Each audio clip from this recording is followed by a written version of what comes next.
education টিকে সকলোকে স্বাগতম জনাইছোঁ আৰু বন্ধুসকল এইটো বহুত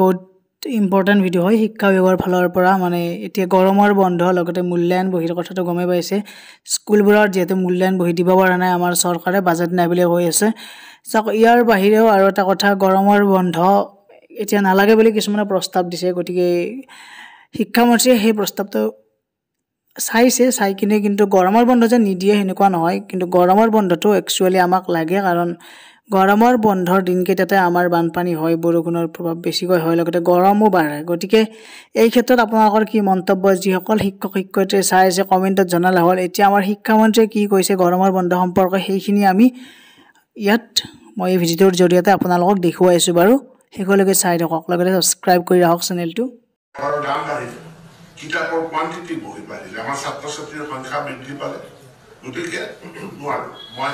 বাজেট কি আহে মই নাজানো মই প্ৰস্তাৱ দিছো যে এক্সট্ৰাকে অধ্যয়ন বহিৰ কাৰণে চৰকাৰে এটা আমাক বাজেট দিব দিলে যদি বাজেটটো আহে তেনেহ'লে আমি দিব পাৰিম আদাৰৱাইজ মই আৰম্ভণিতে এই বাজেট পাছ হোৱাৰ পাছতে মই ঘোষণা কৰি দিব লাগিব যে ছাত্ৰ ছাত্ৰীয়ে অধ্যয়ন বহি নাপায় সেইটো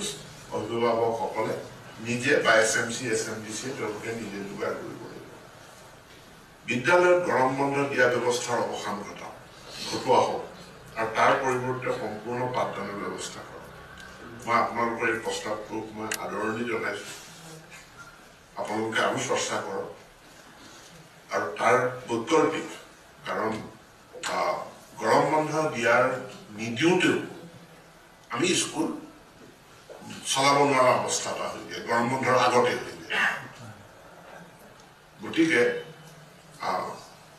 প্ৰাকৃতিক ধুমুহা আহিলে তাৰ কাৰণে বৰষুণ হ'ল বানপানীৰ হ'ল সেইটোৰ কাৰণে আমি স্কুল বন্ধ কৰিব লগা হ'ল গৰম বন্ধৰ আগতেই গৰমৰ কাৰণে স্কুল বিদ্যালয় চলাব নোৱাৰা পৰিৱেশ এটা সৃষ্টি মই ভাবোঁ এই কথাটোৰ ক্ষেত্ৰত মোৰ একেবাৰে মই অপেন কিন্তু আমি 12 মাহৰ 12 মাহ আমি ছাত্ৰ ছাত্ৰীক বিদ্যালয়ত আবদ্ধ কৰি ৰাখিব নোৱাৰো তেওঁলোকক আমি ছুটি দিবই লাগিব ক'ত কেতিয়া কেনেধৰণে দিম কিন্তু গৰম বন্ধ সম্পৰ্কে এটা ৰীথিংকিং আপোনালোকে কৰিছে মই আদৰণি জনাইছো ইয়াৰ ওপৰত আৰু কিছু চৰ্চা মই কৰিবৰ কাৰণে আৰু অন্য যি ষ্টেক হোল্ডাৰ আছে তেওঁলোকৰ মতামত ল'বলৈ আহ্বান জনাইছো এতিয়া গৰমৰ বন্ধটো এতিয়া জুলাই মাহত হয় নে জুন মাহত হয় নে আগষ্টত হয় নে জুলাই মাহৰ মাজভাগৰ পৰা আগষ্টৰ মাজভাগলৈ হয় এইটো পৰৱৰ্তী পৰ্যায়ত গম পোৱা যাব কাৰণ আৰু কেইমাহমান বাকী আছে যিহেতু সেইকাৰণে গতিকে আমাৰ যিহেতু আজিকালি চিটুৱেশ্যনবোৰ চাই কিনে কামবোৰ কৰিব লগা হয় কাৰণ বানপানী কেতিয়া হঠাৎ আহে গম নাপায় সেইকাৰণে গতিকে আমি জানো যে আমাক যেনেকৈ গৰমৰ বন্ধ 1 মাহ দিয়া হয় সেই গৰমৰ বন্ধ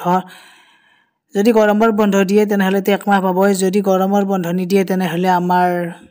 টাইমটো চেঞ্জ হ'ব পাৰে কিন্তু বন্ধটো পাবই কাৰণ শিক্ষাৰ্থী 12 মাহে ক্লাছত সোমাই থাকিব নোৱাৰে যিহেতু তেওঁলোকক কি লাগে